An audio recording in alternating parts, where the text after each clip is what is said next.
Hello. Today I'm going to be discussing my research on Egypt, and I'm going to kind of go over each point that was given so that I don't miss anything. So I was pretty excited to get Egypt because I didn't know much about it. I had my own ideas of how the country was set up, but I think all of that was based on ancient Egypt. So it was interesting learning about modern day Egypt.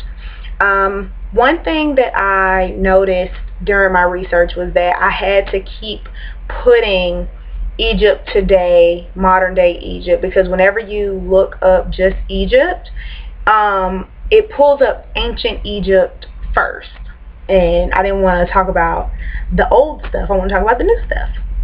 So, some relevant history. The capital of Egypt is Cairo, which is the largest city in Egypt. Egypt is actually home to about 84 million people, so it is heavily populated, which I was surprised to find out. It's located in northern Africa, but it does have a peninsula that extends to Southwest Asia. The climate is desert. It's really dry there, but they do have a few mountains that kind of go off into the Mediterranean Sea. The language that they speak is Arabic. They also, when they read Arabic, they read right to left instead of left to right like we do here in America. They take family very, very serious. Loyalty is very important to them. They feel like you should be loyal to your family. You should be a man or woman of your word, meaning if you say you're going to do something, they expect for you to do it. And then if you don't do it, they're kind of taken aback by that. Their living conditions, as far as their diet and nutrition, I really expected it to be super different from what we eat in America, but it's really similar. Bread, fruit, meat, they do prepare it different, but very similar things.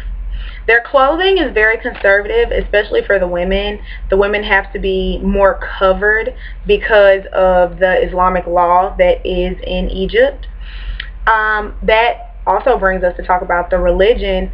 Religion is very important, and about 94% of Egyptians are Muslim, and Muslims tend to value being covered opposed to being exposed.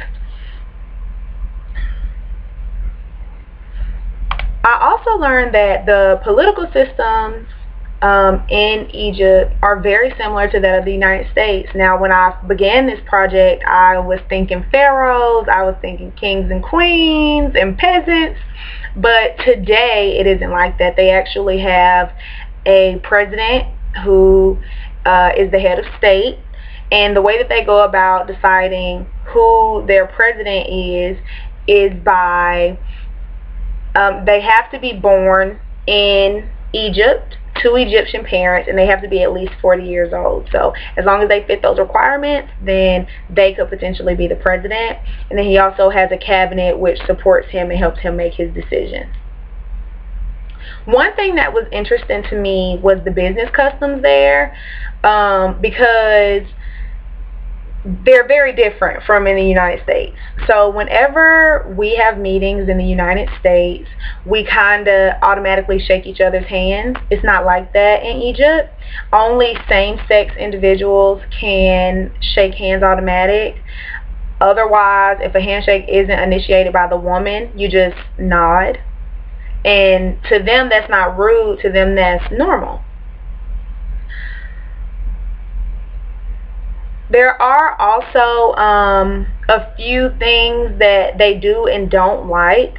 They do like for you to bring gifts and such to dinner, but they don't want the gifts to be flowers because flowers are preserved for weddings and funerals. So it's better to bring chocolate and such things of that nature. It was really interesting learning about Egypt overall, and I'm probably going to do way more research about it because I do think it's a place that I would want to visit. So this project definitely has me excited, and I hope I gave you a little more insight. Thank you.